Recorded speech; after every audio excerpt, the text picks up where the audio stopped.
뉴스 정관용의 시사본부 KBS 1라디오. 들어보면 압니다. 아무튼 경제 코너입니다. 김원장 전 KBS 기자, 안녕하세요. 안녕하세요. 글로벌 신용평가사인 모건 스탠리가 이 반도체 시장에 겨울이 오고 있다, 이런 보고서를 내고 이 삼성전자, 하이닉스, 우리 증시 전체가 출렁였죠.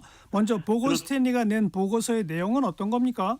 네, 겨울이 다가온다. 그 윈터 룸스입니다. 그 3년 전에도 보고서를 반도체 시황 낼 때 윈터 이즈 커밍이라고 했는데 단어만 좀 달라졌지. 어쨌든 반도체 시장이 곧 추워질 거라는 겁니다. 수요가 줄 것이다. 지금 이제 업황이 좋은데 전반적으로 악화될 것이다. 글로벌 경제에서 스마트폰과 컴퓨터가 덜 팔려서 디램 수요가 줄 것이니까, 그리고 중국의 수많은 반도체 회사도 창신 메모리 같은 반도체 기업들이 공격적으로 생산량을 늘려서 디램 가격이 떨어질 수밖에 없으니까 삼성전자나 하이닉스 가격이 주가가 많이 떨어질 것이다, 이런 보고서를 내놨습니다. 네. 그래서 삼성전자, 하이닉스 많이 떨어졌죠? 그렇습니다. 일단 이 보고서가 목표 주가, 증권사마다 목표 주가가 있지 않습니까? 예. 자신들이 기존에 갖고 있던 목표 주가를 삼성전자는 27%나 내려잡았고 하이닉스는 53%나 그러니까 반토막 내놔서, 이런 거 보신 적 있나요? 못 봤죠. 매우 이례적입니다. 네, 그러니까 보유 비율을 축소해라, 거의 빨리 팔아라, 이런 식의 보고서를 냈고, 예. 근데 사실 모건 스탠리가 6월까지만 해도 AI 반도체가 슈퍼 사이클을 주도할 것이다, 이렇게 했었는데 이게 벌써 석 달 만에 이렇게 이 전망이 바뀐 겁니다. 그래서 이제 그 하루 이틀 사이에 우리 삼성전자하고 SK 하이닉스가 하이닉스는 그날 무려 하루에 11%가 폭락했습니다. 그러니까 하이닉스는 우리나라의 두 번째 기업입니다. 많은 분들이 시총으로 보면 현대차라고 생각하시는데 하이닉스가 한 130조 기업이고요. 가격으로 몸값으로 따지면 현대기아차 합친 것보다 더 큰 기업이 하이닉스입니다. 네, 근데 이제 이렇게 삼성전자, 그러니까 우리나라의 첫 번째 기업, 두 번째 기업이 직격탄을 맞았죠, 이 보고서로. 예, 네. 예. 모건 스탠리는 그 보고서를 발표하기 직전인 지난 13일 날 SK 하이닉스 주식 한 100만 주 이상을 팔았다면서요? 팔고 나서 그 다음 날 이 반도체 시황이 안 좋아질 것 같아, 이런 보고서를 냈단 말이죠. 이게 우연인지 좀 납득이 가진 않습니다. 금감원이 이 부분을 조사하기 시작했고요. 이상하게 반도체 시장은 좋아질 거라고 하고 다른 반도체 글로벌 기업들이 잘 나가고 있는데 유독 삼성전자와 하이닉스만 아주 부정적으로 보고서를 봐서 우리는 기본적으로 이제 감정적으로 우리 속상한데 자세히 따져보면 이게 좀 이상합니다. 왜냐하면 예를 들어 당장 그 며칠 뒤에 이제 아시다시피 메모리 시장은 삼성전자와 우리 하이닉스가 거의 한 80%를 잡고 있고, 미국 기업 마이크론이 이제 세 번째인데 마이크론이 엄청 실적이 잘 나왔습니다. 매출이 전년 대비 93%나 늘어서 누가 봐도 반도체 시장이 일단 굉장히 좋은데, 그리고 엔비디아, 이제 아시다시피 그 AI 시장을 이끌고 있는 엔비디아만 해도 이제 블랙웰이라 그래서 이제 4세대, 5세대, 6세대까지 계속해서 HBM 대량 생산이 시작됐는데, 그래서 모건 스탠리는 엔비디아에 대해서는 그 AI 산업 자체에 대해서는 낙관론입니다. 잘 될 것이다. 그리고 엔비디아의 핵심적인 HBM 칩을 주문 생산하고 있는 대만의 TSMC에 대해서도 블랙웰 같은 게 이제 수요가 급증하기 때문에, 그러니까 차세대 HBM 계속 만들어야 하기 때문에 대만의 TSMC도 좋을 것이다. 그런데 HBM 시장이 이렇게 커지고 나가서 AI 시장도 커질 텐데 공급 과잉으로, 특히 HBM 같은 AI의 칩세트에 들어가는 그 공급 과잉으로 삼성전자와 하이닉스만 내년부터 힘들어질 것이다. 이런 내용이에요. 근데 아시다시피 HBM은 이제 하이닉스 기술력에서 삼성전자를 크게 뛰어넘고 있는데, 하이닉스가 지금 없어서 못 팝니다. 내년도 팔 물량까지 전부 다 계약이 끝났단 말이죠, 엔비디아에. 그러니까 진짜 입도 선매가 됐는데 내년부터는 어려워질 것이다. 물론 피크 하이를 그 고점을 찍고 내려올 수도 있겠지만 너무 우리한테 불리한 보고서를 내놓은 게 아니냐. 나아가서 뭔가 의도가 있는 거 아니냐. 그러게요. 뭐 이런 논란까지 번지고 있습니다. 삼성전자 하이닉스한테는 좀 굉장히 과도한 보고서인데 근데 이 와중에 떨어졌던 주가가 하이닉스는 반등을 했는데 삼성전자는 제자리 걸음이에요. 그것도 참 그러니까 저기 모건 스탠리에서 아까 반토막 냈다 그랬잖아요. 목표 주가를 자기들이 내놓은 목표 주가가 26만 원이었는데 이걸 12만 원으로 깎아버렸거든요. 예. 그런데 하이닉스는 정작 이틀간 떨어진 다음에 6일 연속 올랐습니다. 그래서 18만 원까지 회복을 했는데 예. 삼성전자는 떨어지고 나서 그대로입니다. 거기. 네. 그래서 이제 또 다시 그 삼성전자의 위기설 여기서 또 차별화가 돼버리면 뭐 더 지켜봐야겠지만요. 진짜 삼성전자만 겨울이 오는 거 아니냐. 그 몇 개월 전에 나온 그 KBS의 그 시사기획창의 그 서영민 기자가 만든 삼성의 잃어버린 10년. 그 이후에 이제 그 프로그램이 유튜브 조회수가 100만이 넘었고요.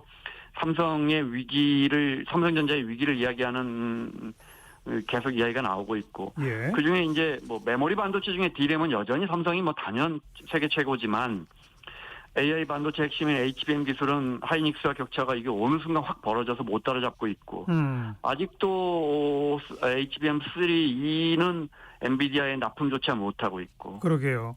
근데 하이닉스는 그 사이에 HBM3E의 12단을 본격 생산하고 있으니까 그 D램을 정말 눈에 보이지도 않은 D램을 기판으로부터 12단을 쌓아 올린 걸 하이닉스는 벌써 만들고 있습니다. 네. 그런데 이제 삼성전자가 이런 부분에서 기술이 밀리고 있고 스마트폰도 글로벌 세계에서 스마트폰 제일 많이 파는 회사는 단연 삼성전자였는데 작년 기준 판매 대수에서도 애플에게 따라잡혔고 수익률은 많이 따라잡힙니다. 예를 들어 올 2분기만 해도 삼성전자 애플이 판매 대수는 거의 비슷하게 팔거나 삼성이 조금 더 팔 때도 있는데 스마트폰을 전 세계에 매출액 따져보면 애플의 38%밖에 안 됩니다. 예. 그러니까 똑같이 파는데 매출이 왜 3분의 1밖에 안 될까? 애플은 비싼 거 팔고 삼성은 자꾸 중저가를 파는 겁니다. 그렇죠. 그런데 이제 중저가 스마트폰 팔면 아시다시피 중국의 샤오미며 오포며 이 동남아 가면 다 이 중국산 스마트폰을 하는데 그다음에 이제 AI만 해도 애플도 AI가 늦었고 인텔도 AI가 늦었고 다 AI 늦어서 뭐 삼성만 늦은 건 아니지만 그 삼성이 지금 인공지능 칩 그 마하1을 공동 개발하고 있는데 네이버하고 이것도 지금 멈춰 있거든요. 안 되나 봐요. 네. 그래서 삼성전자가 이거 참 예전만큼 화려하진 못하다. 이건 이제 컨센서스 통 어느 정도 인정이 되고 앞으로 잘 글로벌 세계 1위 반도체 기업을 유지할 수 있을까? 이 부분에 대한 물음표는 계속 이어지고 있습니다. 네. 파운드리라고 하죠. 그 반도체 위탁 생산하는 거기서도 점유율이 밀리고 있죠. 그렇습니다. 이 부분은 아주 중요합니다. 그러니까 우리 예를 들어 애플이나 이런 회사에서 우리 이런 AI 서비스 할 건데 거기에 이런 반도체가 들어가는데 너희가 만들어줄래 하고 삼성전자도 그걸 만들어줄 수 있고 대만의 TSMC도 만들어줄 수 있는데 자꾸 글로벌 기업들이 TSMC로 갑니다. 그래서 삼성전자의 파운드리 비중은 18%까지 떨어졌고 올 초에는 20% 중반까지 유지했는데 TSMC는 60% 이상을 차지하고 있고 그러니까 쉽게 말해 빅테크 업체들 전 세계 AI 시장을 이끌고 있는 구글이나 아마존이나 이런 거대한 기업들이 전부 주요 핵심 칩을 삼성전자 말고 TSMC에 만들어줘 이렇게 줄을 서고 있고 그러다 보니까 TSMC는 지금 애리조나에 상공장 만든다 그러고 일본 구마모토에도 또 공장 지을까 검토하고 있고 독일 드레스덴에도 유럽 공장 처음으로 지금 며칠 전에 착공했고요. 맞아요. 이러다가 우리 최고 기업인 삼성전자의 시가총액보다 지금 TSMC의 시총이 2.5배입니다. 그러니까 대만의 TSMC 팔면 삼성전자를 2개 반을 살 수 있다는 거죠. 예. 그러니까 이제 이것저것 다 밀리기 시작한 거 아니냐라는 우려가 커지고 있습니다. 그런 삼성전자 위기의 근본 원인은 어디서 찾아야 될까요? 글쎄 이제 여러 원인도 있고 또 더 지켜봐야 되고요. 삼성은 말씀드린 것처럼 여전히 D램의 글로벌 1위 업체고 또 운이 좀 안 좋았던 것도 있을 거고요. 그중에 이제 전문가들 여러 분석들이 나오는 걸 보면 역시나 조직 문화가 조금 예전처럼 도전적이지 않고 혁신적이지 않는 거 아니냐. 그러면서 이제 과거에 정말 삼성이라는 회사가 세계 1위 업체가 될 때는 이건희 회장이 뭐 우리 잘 아는 왜 저 마누라 빼고 다 바꿔라부터 시작해서 정말 예. 저 조직은 정말 다르구나라는 게 있었잖아요. 그죠? 그 인재 중심 경영, 사람이 제일 중요하다는 경영을 해왔고 그렇게 해서 이제 이재용 회장으로 넘어온 지 10년이 됐는데 지금은 이제 뭐 그렇게 봐서 그런지 임원들 주말 근무해야 한다. 해외지구 인력 감축은 시작됐고요. 비용 절감 위해서 뭐 건물에 소등 운동을 한다든지 또 공교롭게 거기에 또 창사 이래 초유의 노조 파업까지 있어서 이런 조직 문화 부분에 대한 우려가 나오고 삼성전자가 20년 전부터 거의 잘 나갔기 때문에 그때 사람을 당연히 우수한 인력을 많이 뽑았고 예. 그 인력이 지금 40대 50대입니다. 그렇겠죠. 자꾸 그 조직 안에서도 40, 50대가 많아지고 20, 30대가 적어지는 구조적인 이런 부분도 있고 하여튼 물론 뭐 지금 삼성전자가 위기다라는 건 뭐 더 지켜봐야 하는 문제고 계속 말씀드리지만 삼성은 메모리 시장에서 특히 디램 시장은 여전히 전 세계 팔리는 디램의 절반을 삼성전자 겁니다. 그리고 네. 랜드 플래시 같은 그러니까 정보를 저장하는 반도체도 세계 중에 하나는 삼성전자 겁니다. 그래서 여전히 삼성은 메모리 시장에서는 압도적이지만 혹시 이런 부분에서 삐걱거리고 있는 거 아니냐 이런 네. 지적은 계속 나옵니다. 네. 과거에 미국의 인텔이 지배했던 반도체 시장 네. 도시바나 이런 일본 기업들이 있다가 그걸 다 제치고 지난 20여 년 동안 삼성전자가 시장을 선도했는데 앞으로도 네. 이게 수성이 가능할까요? 우리 경제에서 반도체 하면 뭐 어마어마한 비중을 차지하는 업종 아닙니까? 그럼요. 네. 삼성전자와 하이닉스 합치면 우리 시가총액의 코스피 시총의 27%인가 그렇습니다. 예. 그러니까 정말 뭐 무조건 잘 돼야 되는 기업이고요. 인텔 하면 우리 저 예전에 노트북 쓸 때 인텔 인사이드 스티커 붙어 있었지 않습니까? 맞아요. 네, 그 노트북에 그 반도체는 다 인텔이 만들지 않았습니까? 그런데 이제 어느 순간 그 모바일로 이렇게 휴대폰으로 반도체 시장 옮겨갈 때 많이 놓쳐버렸고 또 파운드리 시장 철수해서 TSMC라는 대만 기업이 다 먹어버리고 AI 시장에서도 엔비디아에 밀려버리면서 미국을 대표하는 반도체 기업 인텔은 뭐 거의 지금 뭐 퀄컴이 인수한다는 거 아닙니까? 네. 그럼 또 퀄컴과 인텔이 합쳐지면 또 얼마나 큰 삼성의 경쟁자가 나오겠습니까? 그죠? 네. 제가 그 컬럼을 읽다가 이 문장을 찾았어요.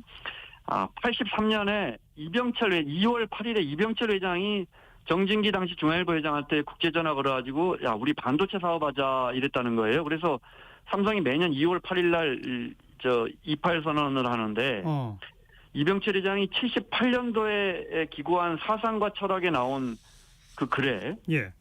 이런 내용이 나옵니다. 발랄하고 진취적인 젊은 정열은 어디론지 사라지고 눈치 보기에 급급하며 무사 안일주의에 빠지기 잘하며 바른 말 한마디조차 용기조차 상실한 조직을 볼 때 그 조직의 장래성을 우려하지 않을 수 없다라는 지적이 나오는데 혹시 우리 최대 기업 삼성전자가 이런 우려를 받을 만큼 지금 정체되고 있지 않느냐. 예. 네. 뭐 이제 뭐 지켜봐야죠. 네, 워낙 반도체 시장이라는 게 워낙 이 출렁거림이 심하고 사이클이 큰 시장이기 때문에 네. 우리 기업들이 또 이 다가오는 반도체 시장에 모건 스탠리 주장처럼 진짜 겨울이 올지 온다면 얼마나 잘 버텨낼지. 네. 네. 또 겨울 잘 버텨내면 봄 아닙니까? 그죠? 그렇죠. 네. 예. 한번 지켜봐야겠습니다. 삼성전자 내부 조직 문화의 혁신을 좀 기대해 봐야 되겠습니다. 네. 김원장 전 KBS 기자 고맙습니다. 고맙습니다.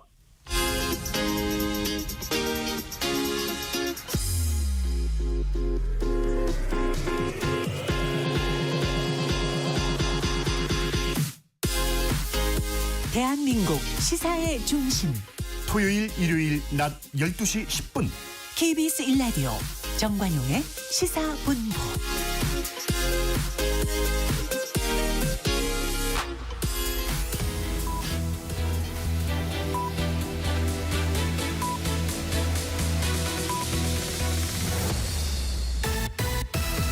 직진 본능 직설하고 고고고 뒤돌아보지 않습니다. 정관용의 시사본부. 말 돌리지 않습니다. 할 말은 합니다. 직진본능 직설하고 용인대학교 최창렬 교수, 대통령 리더십 연구원의 최진 원장 두 분 오늘도 나오셨습니다. 어서 오세요. 네, 안녕하십니까. 전반부 공통 질문입니다. 금주의 뜬 인물, 진 인물. 최창렬 교수 뜬 인물. 저는 뜬 인물을 워낙 해서 이슈가 돼서 얘기가 많이 나온 김건희 여사를 전 뽑았어요. 어떻습니까? 네. 예. 전 이건 나름대로 뜨긴 뜬 겁니다. 지금 이렇게 이슈가 된 적이 없었거든요. 예. 김건희 여사 얘기는 뭐 계속 있어 왔습니다만 최근에 그 이제 뭐 공천계 의혹 이런 것들도 이제 나오고 이번 주 일은 아니었습니다만 그 이번 주에 가장 김건희 여사 얘기가 많이 나왔던 것 같아요. 네. 하다못해 이제 홍준표 시장도 페이스북에다 김건희 여사를 언급할 정도고 또 이게 지지율 관련해서도 그렇고 여당 내에서도 이제 김건희 여사에 대한 우려가 많이 나고 있고 네, 네. 이번 주 어쨌든 그래서 정치의 가장 큰 이슈가 김건희 여사 아니었는가. 그래서 이제 그렇게 생각을 해봤습니다. 네. 최진 원장은 뜬 인물. 저는 오랜만에 뜬 인물, 그러니까 오랜만에 언론에 등장한 인물이 나경원 의원 같습니다. 그러니까 최근에 방송에 나와서 용산 만찬과 관련해서 센 양비론을 펼쳤는데요. 그러니까 양쪽 다 뭐 대통령실이든 한동훈든 양쪽 다 손해보고 또 양쪽 다 하는 걸 보면 유치하다.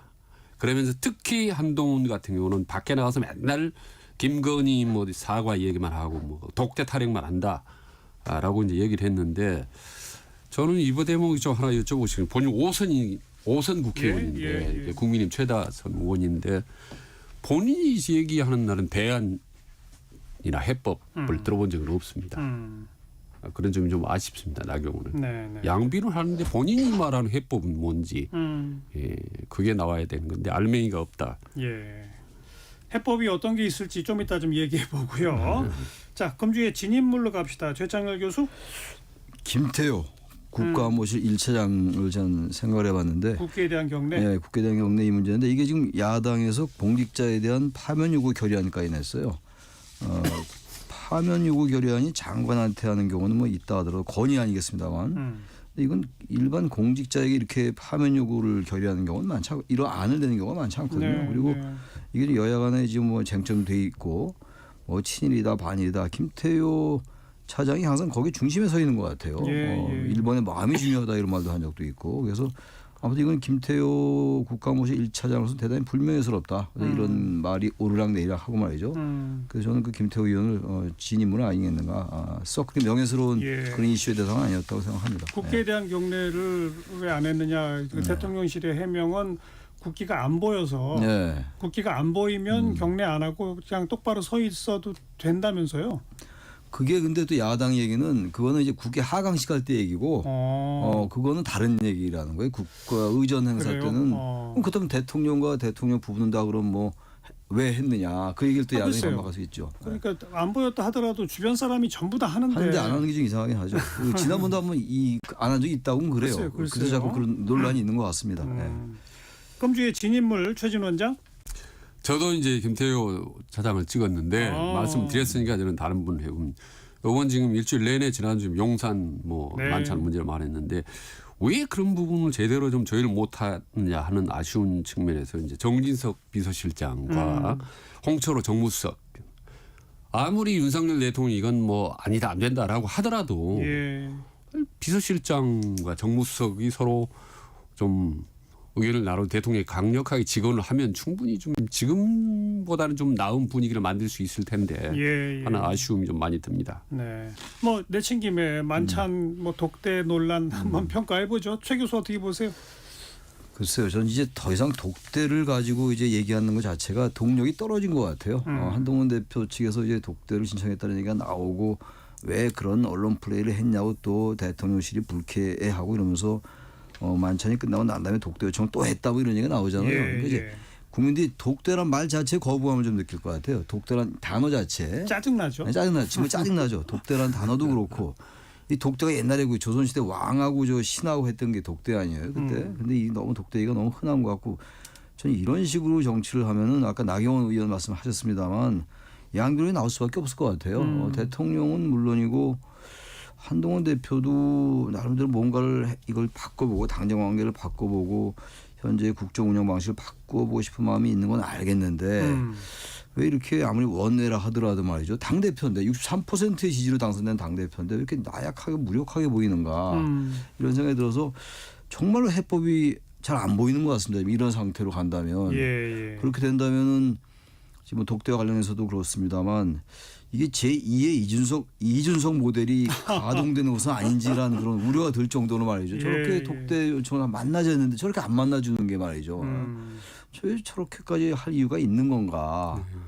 그런 생각이 듭니다. 좀. 우리 최준 원장 좀 평가해 보시면서 아까 나경원 의원에 대해서 왜 대안을 못 내느냐 그랬는데 한번 대안을 내보세요. 우리 최준 원장.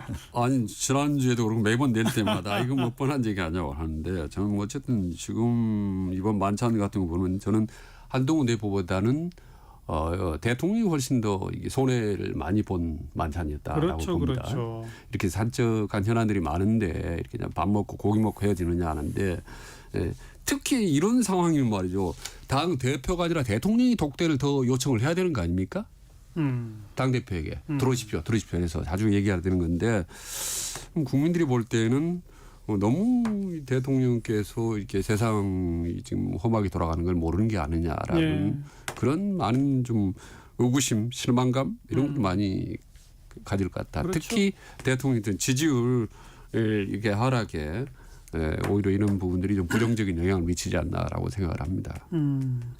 뭐 어제도 제가 말씀드렸습니다마는 30명짜리 가든 파티식의 만찬도 하고 대여섯 명 모여서 회의도 수시로 하고 1대1 만남도 수시로 하고 그래야 그게 정상 아니에요? 그게 정상이죠. 근데 왜 이렇게 만남에 대해서 인색한지 말이죠. 아니면 저기 그날 만찬 끝나고 따로 만날 수 있는 거 아니겠어요? 물론요. 그리고 뭐 그 전에 그 저녁 식사 전에도 만날 수 있는 거고 그 저녁 끝나고서 만날 수 있는 거고 사람과 사람이 만나는 게 그리고 일단 같은 편 아닙니까? 아주 쉽게 말해서 같은 편인데 지금이야 이제 생각이 많이 달라진 같은 편이긴 한데 같은 편이 아닌가 봐요. 이제 같은 편이 아니게 되고 있는 것 같아요. 정말 이제는 뭐 갈등, 유난 갈등, 당정 갈등이란 말로도 잘 표현하기 이게 잘 되지 않을 정도로 상당히 심각하게 가는 것 같긴 한데 흔히들 말하는 것처럼 이러면 공멸입니다. 여권은 공멸이에요. 야당의 이제 공세 수준이 점점 높아질 것이고 야당 공세의 명분을 제공하는 것이고 특히 지금 여당이 자꾸 이렇게 균열로 가고 여권의 지지율이 떨어지면 야당이 여권을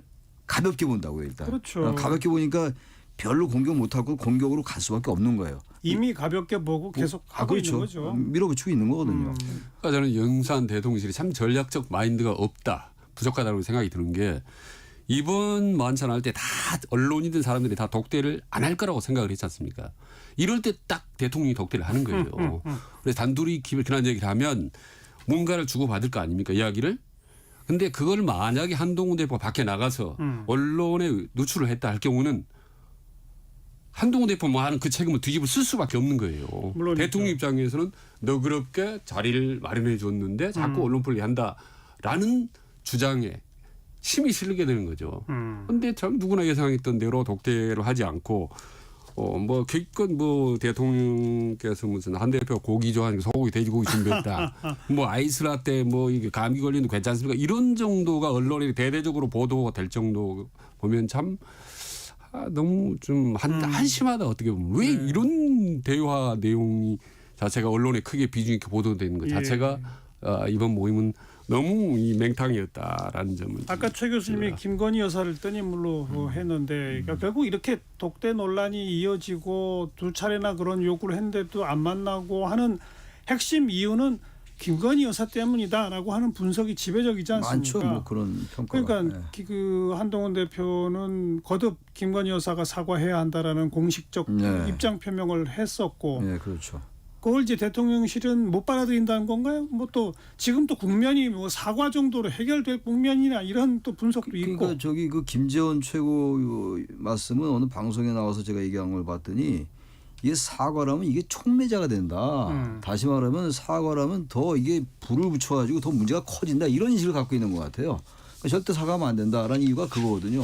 야당이 더 밀어붙일 거다. 봐라 과거에 박근혜 대통령 사과하니까 더 그때 뭐 탄핵으로 가고 이러는 거 아니냐. 뭐 이런 식의 얘기를 일부 하고 있는 거거든요. 또 반대로 또 이쪽에 뭐 친윤 의원이라고까지 굳이 얘기 안 하더라도 국민의힘의 일부 의원들은 이제 정말 사과해야 된다. 한동훈 대표 말처럼 말이야. 이렇게 얘기를 하고 있는 건데 지금 김건희 여사나 대통령의 인식은 그건 아닌 것 같아요. 사과를 해야 그야말로 이건 뭐 별로 문제가 해결될 것 같지 않고 계속 야당이 밀어붙이는데 계속 밀릴 것이다. 막 그런 피해 의식이 좀 있는 게 아닌가라는 생각이 들어요. 근데 뭐 그렇게 생각할 수도 있는데 결국 민주주의는 결국 민심이거든요. 결국은 과거 조선시대도 그랬고 민심의 흐름이라는 부분이 있어요. 예, 근데 그걸 모르는 건지 알면서도 역부족인 것인지 아까 홍철호 수석하고 정진석 비서실장 말씀 나왔습니다만 그분들도 이런 거 모를 리가 없을 텐데 이건 결국은 김건희 여사가 딱 이게 막는 게 아니냐. 그럼 이제 시중의 여론 이런 것들이 맞는 말인지 그런 생각도 들 정도란 말이죠. 예. 일단 대통령 본인이나 또는 뭐 부인이라든지 자식과 관련된 의혹이 제기가 되면요. 일단 무조건 사과를 하고 봐야 됩니다.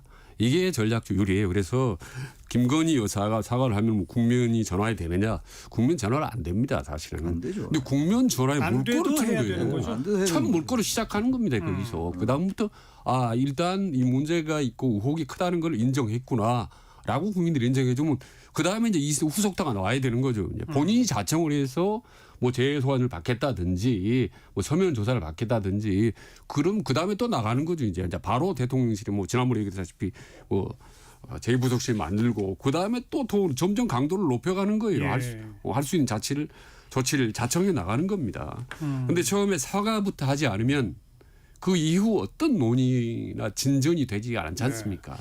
뭐 사과 문제는 그렇고 지금 최재형 목사까지 수사심의위원회 2번을 했는데 서로 엇갈린 결론이 나왔지만 그렇죠. 네. 검찰은 아무튼 둘 다 불기소로 결론을 내려 버릴 것 같은 네. 분위기 아니겠습니까? 그렇습니다. 그런데 이제 그런 와중에 최재형 목사의 수사심의 이런 과정에서 최재형 목사 측이 공개한 자료 같은 걸 보면 어제 토론에서도 지적이 나왔지만 이건 마치 검찰에서 언론에 흘린 것 같은 네.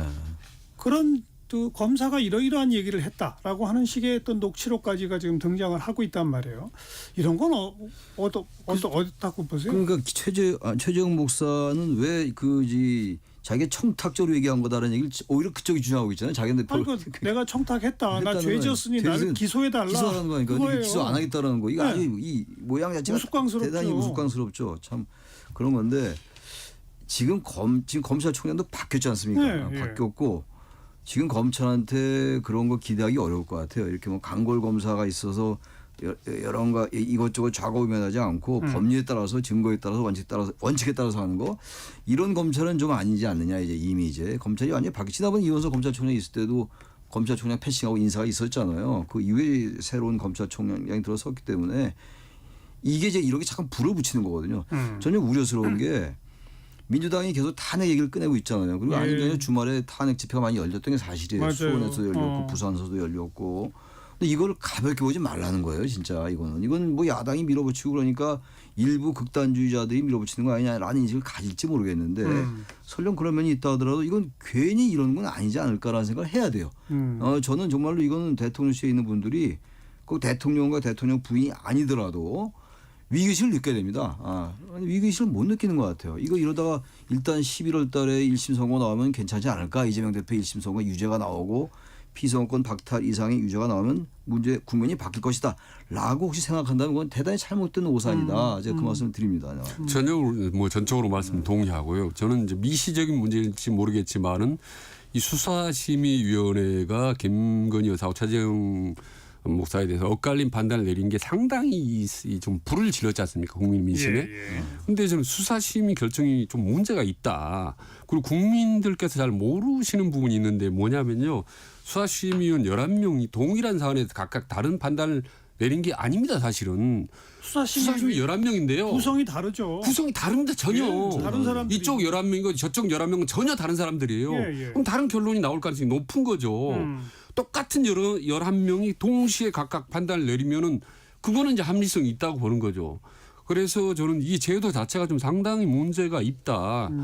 그럼에도 불구하고 일반인들이 또 뭐 수사심의위원들이 뭐 검찰보다 더 많이 알겠습니까? 그런데 그 사람들의 수사심의 결정이 검찰의 어떤 수사 결정이나 이런 방향을 바꾼다, 흔들어버린다라는 것은 애당초에 문제가 있다라고 보는 거고 이게 이제 문재인 정부 때 만든 건데 결론은 뭐냐면 이게 정부나 이게 용산 대통령 검찰 쪽에서 김건희 문제를 풀어가는 게 뭔가 좀 일관성이나 체계적이지 않고 상당히 좀 우왕좌왕하는 것 같고 좀 어떤 방향성에 이런 부분들이 너무 이게 막 흔들리고 제가 볼 때는요, 뭐 있다고 보는 거죠. 검찰이 대통령 눈치를 보는 거라고 저는 생각합니다. 쉽게 얘기해서 예, 아주 간단하게 얘기해서 예. 표현을 여러 가지 할 수 있습니다만 그거에 그렇지 않으면 지금 이 상황 속에서 최재형 목사를 불기소, 본인은 기소해달라는데 예. 그냥 김건희 여사를 불기소해야 되니까 최재형 목사 불기소해야죠. 예. 준 사람은 기소하고 받은 사람은 기소 안 할 수가 없으니까. 물론 이제 법에 따라서 그 청탁금지법에 의하면 대통령 부인은 처벌 규정이 없기 때문에 불기소한다라는 게 이제 검찰의 명분 아니겠어요?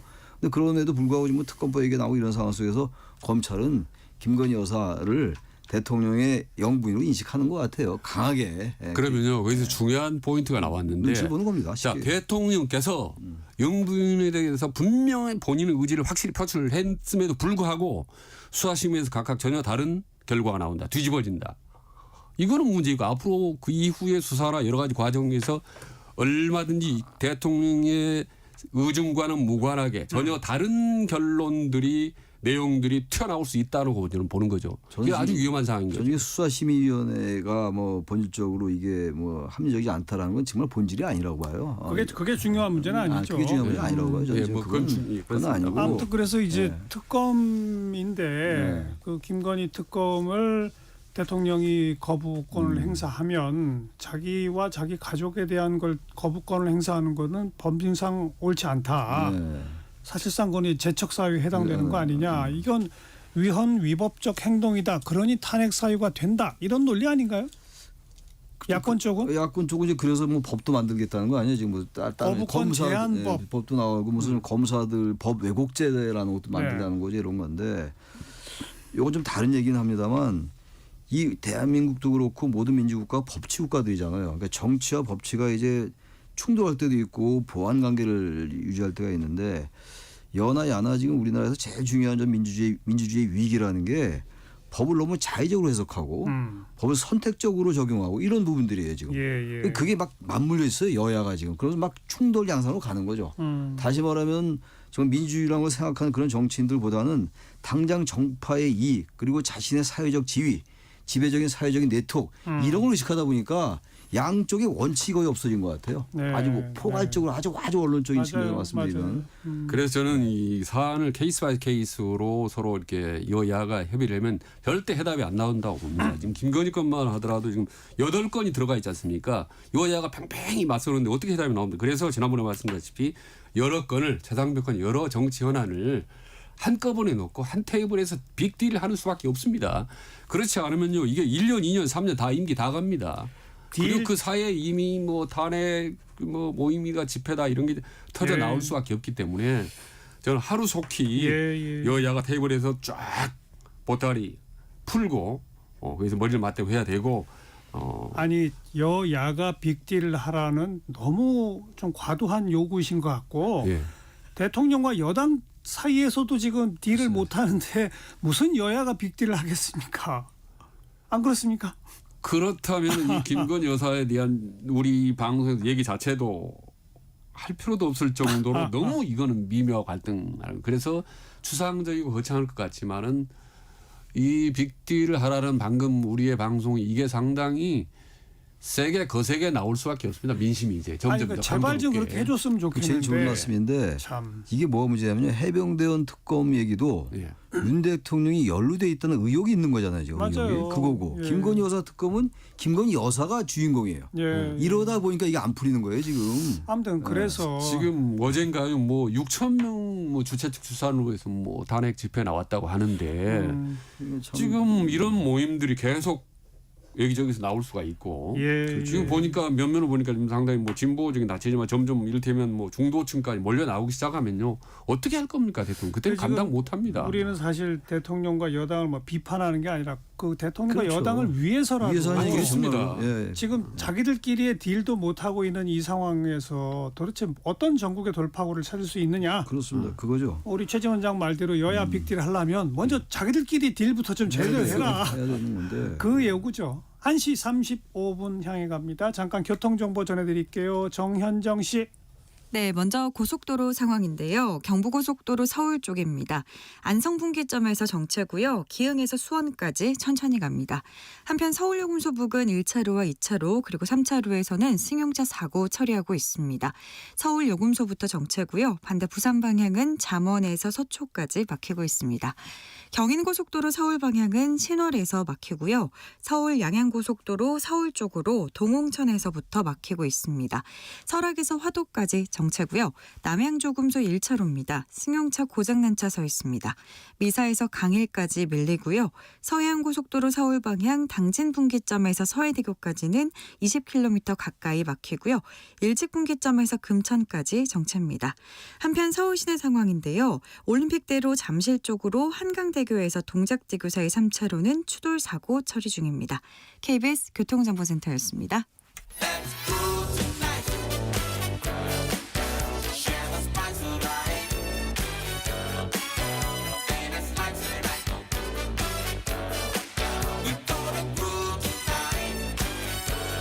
국민 MC 정관용. KBS 1라디오 정관용의 시사본부. 들어보면 달라요.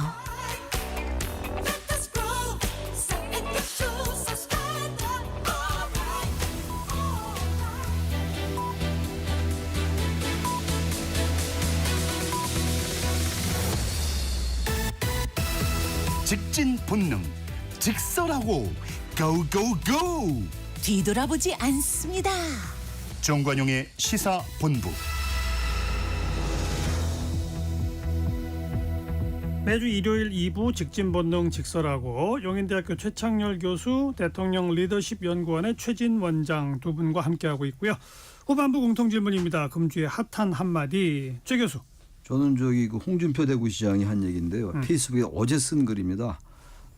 정부 여당의 가장 약한 고리로 여겨지는 김건희 여사에 대한 야당의 집요한 공격이 그건 결국 우리가 자초했다. 자초하지 않았나 하는 반성도 해야 하지 않는가. 게다가 거기다 한마디 더 붙인 게 검사 정치로 일관해온 잘못이 오늘의 혼란을 초래하지 않았나 하는 반성이 있어야 하지 않는가 하는 생각을 지울 수가 없다. 네. 평소에 홍준표 시장답지 않은 얘기를 한 거예요 지금. 그러니까 이 정도로 지금 심각하게 보이는 게 아닌가. 홍준표 시장도 말이죠. 왜냐하면 홍준표 시장이 대체로 한동훈 대표 공격을 많이 했잖아요. 그 윤석열 대통령을 좀 많이 편들었고 그랬는데 또 뭐 자기 부인 하나 못 지키는 그렇죠. 뭐 이런 용어도 썼었잖아요. 그랬었죠. 근데 확 달라졌어요. 완전 달라졌습니다. 지금 이래가지고 이걸로 볼 때 이것도 유연하지 않다. 이런 발언이 홍준표 시장 얘기로 마저도 말이죠. 그래서 이걸 전 핫한 이게 나름의 아까 김건희 여사 뜬임으로 본 것과 같은 맥락이네요. 어떻게 보면. 예. 최진 원장은 금주의 한마디. 이재명 대표가 그저께 그 최고위원회에서 한 얘기인데요. 내가 만약에 성경 달달 외운다고 얘기했다면 아마 구치형 5년 때렸을 거라고 했는데 이제 이게 무슨 말이냐면 이제 지난번 대선 때 이제 윤석열 대통령 후보가 김건희 여사 성경 구역 다 외운다라고 이제 해도 그게 별 문제가 안 되는데 나는 뭐 김문기 모른다고 했는데 2년 때리냐 이제 이런 부분을 이제 항변하는 과정에서 나온 건데 뭐 전현희 여사도 뭐 근데 전현희 의원도 그때 최고위원 때 옆에 나와서 성경책까지 들고 나와서 뭐 김건희 여사 이제 비판하고 그랬는데 저는 뭐 이런 좀 뭐 다 그래도 성경이라든지 종교적인 부분들이 정치까지 이렇게 뭐 동원되고 하지 않았으면 좋겠다라는 생각을 합니다. 별로 좋게 들리지 않았습니다. 네.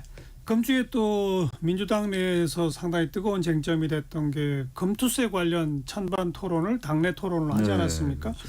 이제 곧 결론을 내려야 되는데 그 의석 분포로 봐서는 지금 민주당이 어떤 결정을 내리느냐가 제일 결정적인 거 아니겠습니까? 그렇죠. 어떻게 보세요? 금투세 쪽은 저기 민주당도 폐지 쪽으로 가다가 잡을 것 같아요. 그래요? 왜냐하면 지금 정성호 의원의 아예 폐기요? 아예 폐지 유예 쪽을 얘기가 나오잖아요. 유예 정도 가겠죠. 유예 폐지까지는 좀 아무래도 신경이 쓰일 거고 민주당 입장에서 말이죠. 그래서 지금 공제 한도를 5천만에서 1억으로 올리는 거 그리고 뭐 이제 공제 기간도 늘리는 거 이런 걸로 가지 않을까 생각하는데 아니 근데 공제 한도를 이렇게 올리고 하는 거는 시행을 전제로 할 때 하는 얘기고. 그러니까 유예죠, 유예가. 아니죠. 유예는 아예 이제 내년 초부터 그렇죠. 내년 초부터 시행하기로 되어 있는 걸 2년 더 유예하자 이렇게 되면 1억 올리는 것도 의미가 없어요. 의미가 없죠. 유예 보완이 다른 얘기죠. 다른 얘기인데 지금 그래서 자꾸 이것저것 군부를 많이 떼는 것 같아요. 아주 대단히 헷갈려. 민주당의 지금 입장이 대단히 헷갈립니다, 진짜. 아까 토론회도 말씀하셨습니다. 그것도 역할 그 얘기에서 또 무슨 비판을 받고 그랬잖아요. 네, 뭐 네. 너는 반대 역할, 너는 찬성 역할에서 막 하는 거. 그것도 뭔가 의견을 좀 논쟁을 정리해보자 이런 측면도 있겠지만 지금 딜레마인 거예요. 민주당의 전통적인 지지자들은 금투세 이거 빨리 시행해라. 근데 지금 일반 개미 투자자들은 자신들이 5천만 원씩 이익을 얻는 건 아니지만 아무튼 그렇게 하면 큰 손이 빠져나가니까 개미 투자자가 손해본다 이런 논리거든요. 그 논리죠. 그러니까 양쪽 다 이 의식을 해야 되니까 표와 관련되니까 지금 민주당이 예. 갈팡질팡하고 있는 그런 모습이거든요. 저는 이 금투세 문제가 지금 오늘 방송에까지 이렇게 논의되는 것 자체가 사실 좀 불만입니다. 못마땅스럽고 이게 이 정도로 국민 민생 문제 이렇게 아주 절박한 문제인 건지 이게 지금 당장 뭐 김건희 문제, 재상봉 문제, 뭐 아까 뭡니까 방통위 문제 이런 거 쭉 하면 저는 최현안 한 10개 정도 뽑으면 저는 그 10개 안에 금투세 문제가 안 들어간다고 봅니다. 사실 이게 이제 한동훈 대표가 참 다른 게 여의치 않아서 본인의 어떤 그 정책 1호로 내세운 건데 지금 이 상황에서 이걸 갖고 우리가 머리 맞대고 할 필요가 있을까? 여야 간의 의견이 첨예하고 달라지고 여당 내부에서도 다르고 야당 내부에서도 의견이 엇갈리기 때문에 저는 뭐 이게 솔직히 그냥 유예했으면 좋겠다는 생각입니다. 네. 여당은 뭐 의견 일치죠. 그렇죠. 아예 철폐해야 한다는 폐지 거고. 쪽으로 하는 거니까. 야당이 지금 입장을 못 정하고 있는데 지금 두 분의 얘기도 보면 대체도 뭐 최소 유예 정도로 네. 흘러가는 것 같다. 그럴 그런 것 건가요? 같습니다. 예, 그리고 시행하기는 어려울 것 같아요. 지금 분위기 자체가. 이재명 대표가 이제 대선을 지켜서 그 개미 투자자들이 이제 중도층들이 많으니까 중간층, 예, 중산층. 예. 그래서 그 표를 의식하다 보니까 자꾸 이재명 대표가 확고하게 어떤 폐지 얘기를 하기는 원래 기존의 민주당 입장하고 좀 맞지 않고 그러다 보니까 자꾸 저렇게 자꾸만 토론회하고 다른 얘기가 나오고 이러는 게 아닌가. 근데 결국은 가닥은 유예 내지는 폐지 쪽으로. 알겠어요. 예. 기존의 민주당 입장은 시행이었거든요. 시행이었죠, 당연히 그런데 시행이었죠. 자기 입장을 바꿔야 되니 이렇게 토론회 등등으로 군불대고 예, 있다. 그 말씀입니다. 예. 그렇게 본다. 예. 예. 자, 또 민주당의 전당대회 돈봉투 사건 1심 판결문에 돈봉투 수수 현장에 있던 국회의원 11명의 실명이 다 기재가 됐고 지금 현역 의원 6명한테 검찰이 계속 나오라고 하는데 아예 출두를 안 하고 있다고 그러지 않습니까? 이건 어떻게 보십니까, 최진호 원장? 뭐 과거에도 그런 경우가 많았어요. 그 서로 물리적인 충돌한 의원들이란 법안 반대하는 의원들의 명단이 올라가서 공개돼서 좀 망신당하는 건 이건 뭐 어느 때도 있었고 다만 검찰 의원들이 이렇게 출두를 안 하는 거는 저는 일단 좀 문제가 있다고 봅니다. 사실 네, 네. 의야 불문하고 그렇죠. 일단 문제가 있고 특히 본인이 본 문제가 없다 했었는데 전혀 결백하다라고 한다면 더더욱더 나가야 되는 거죠. 결백하다고 못하죠. 지금 상황으로 봐서는. 근데 그러면서 어떻게 국민들에게 법을 지켜라라고 얘기를 할 수가 있겠습니까? 그래서 이런 부분들은 좀 문제가 있다라고 보는 거죠. 최 교수님. 그러니까 이 지금 돈 봉투와 관련된 분들이 이건 어쨌든 간에 부패 사건이거든요. 그런데 이 부분을 검찰이 오래면 가야죠. 당연히. 그건 뭐 최진호 원장 말씀이 100번 맞죠. 무슨 근거는 안 갑니까? 가서 소환돼 가지고 정확하게 얘기하면 될 거 아닙니까?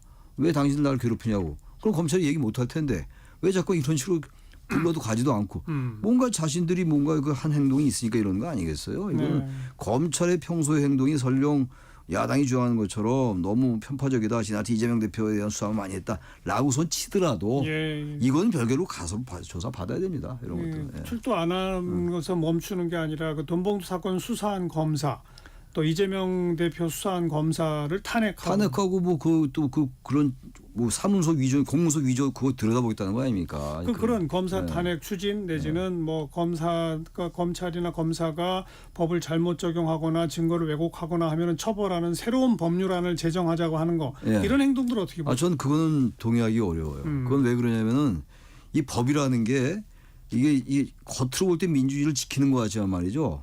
그런 걸 교묘하게 해서 법을 자꾸 만드는 거거든요. 아까 제가 법의 선택적인 적용이라든지 또 법의 허점을 이용해서 뭐 빠져나가는 거나 같은 맥락이에요. 입법권을 갖고 있다고 해서 새로운 법을 만들어가지고 그걸 옥죄는 거거든요. 그건 저는 맞지 않다고 생각합니다. 그건 검찰이나 이런 쪽에다 규범, 그건 뭐 우리가 흔히 많이 얘기하는 뭐 어떻게 민주주의 무너진가 새 나온다는 거 아닙니까? 관용 규범 그런 것들 요구하고 여론을 가야 되는 것이지 이걸 법을 만들어가지고 다시 들여다보겠다. 그리고 검사가 증거를 왜곡하면 뭐 얼마 이하의 뭐 징역과 벌금을 쳐도 이런 식은요 사법부 압박입니다. 검찰 또는 사법부 사법백은 안 나왔습니다 아직.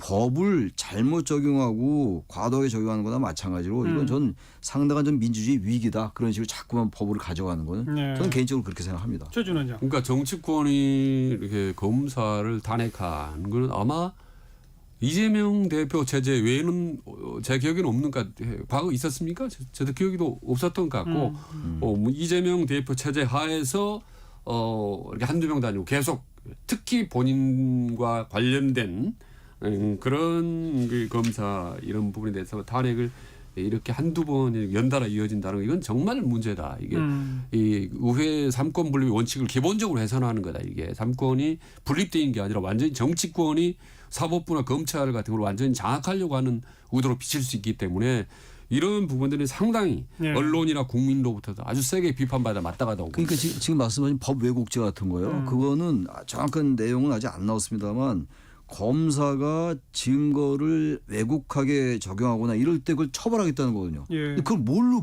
누가 기준으로 합니까 그거를? 이것도 수사를 해봐야죠. 수사도 해야 그 이거 수사는 또 어떻게 합니까? 그 수사. 공수처가 할 거예요. 예, 아마? 이거 수사를 공수처가 하든가 그러겠죠. 예, 예. 그러면 그 공수처 수사는 또 따로 뭘 또 만들어야 되겠네요. 이런 식으로 하는 거요. 이거 굳이 뭐 법만능주의란 말도 사치스러운 말이고 너무 법을 자신의 편에 유리하게 해서 법을 네. 무기로 법을 도구로 자신과 맞지 않은 쪽을 억압하는 걸로밖에 안 비쳐요. 이건 그 법 왜곡죄 이전에 검사 탄핵에 대해서는 뭐 저는 우리 법률에 검사를 국회가 탄핵할 수 있게 되어 있는 것은 되어 있죠.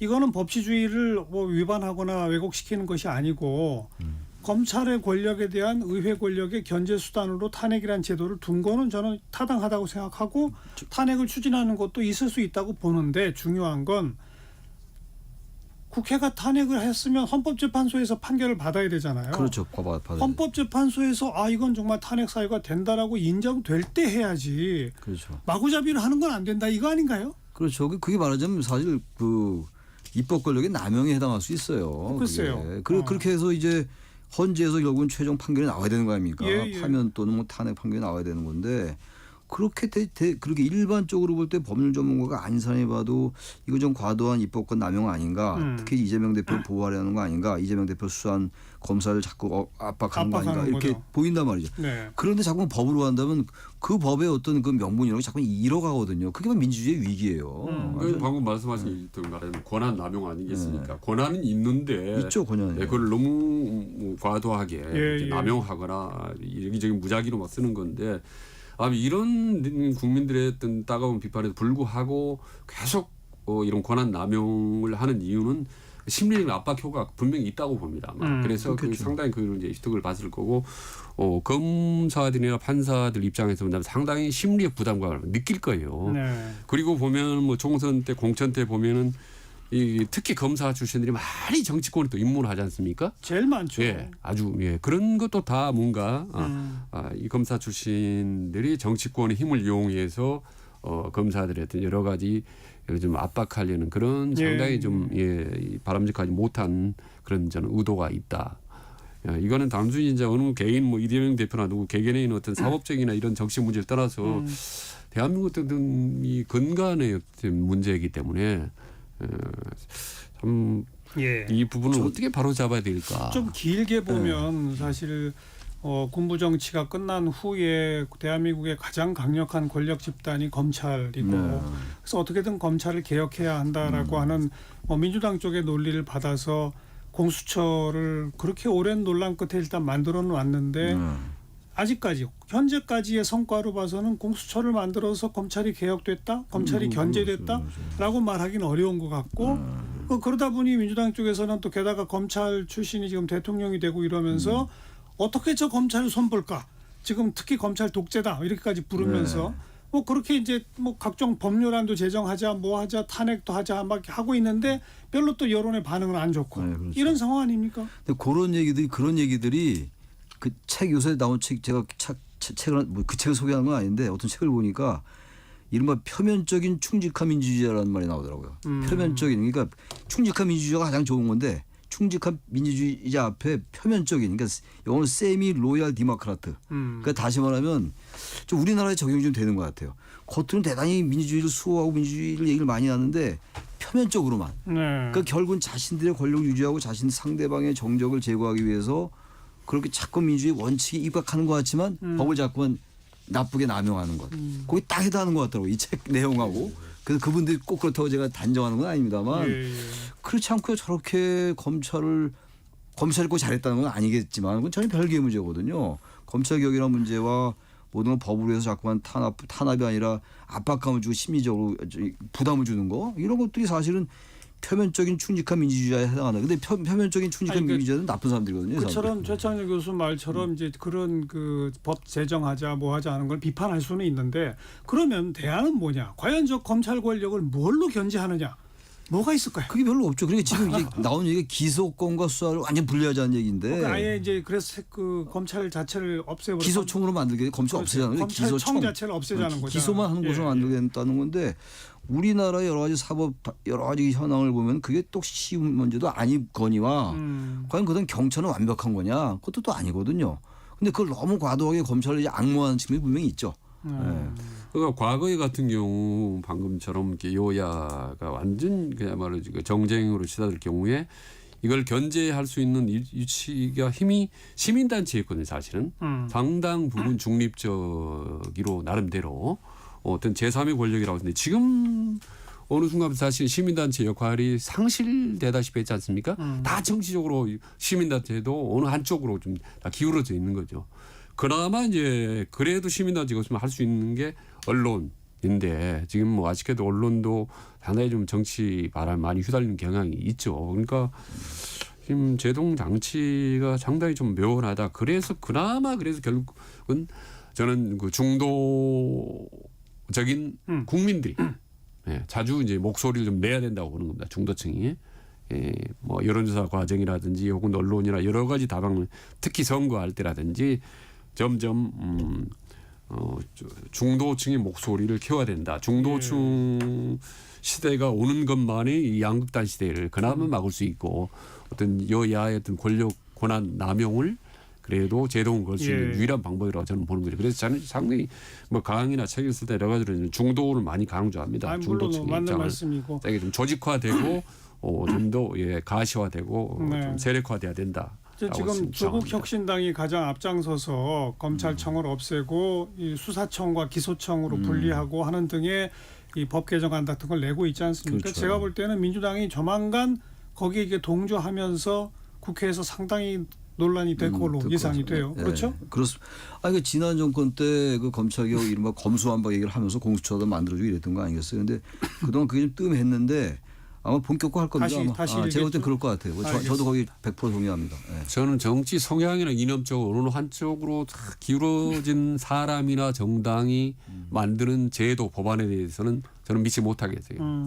네, 그게 어떤 식으로 또 악용이 되고 활용이 될지 모르기 때문에 저는 그것도 역시 정치권의 논리에 휘둘릴 가능성이 높다라고 좀 그런 거죠. 자, 직진본능 직설하고 오늘 여기까지입니다. 영인대학교 최창렬 교수, 대통령 리더십 연구원의 최진 원장 두 분 수고하셨습니다. 네, 고생하셨습니다. 네, 수고하십시오. 자, 다음 주 토요일부터 정관용의 시사본부 10월 테마 계획 딥페이크 악마의 그림자가 방송됩니다. 이 IT 기술의 발달로 딥페이크 음란물이 들불처럼 번지며 사회 문제가 되고 있죠. 그 실상과 원인 해결책까지 고민하는 시간 가져보겠습니다. 10월 토요일 낮 12시 25분부터 30분간 4회에 걸쳐서 방송될 예정이니 많이 기대하시고 애청 부탁드립니다. 자, 나훈아가 부르는 내 삶을 눈물로 채워도 듣고요. 저는 다음 주 뵙죠. 안녕히 계세요.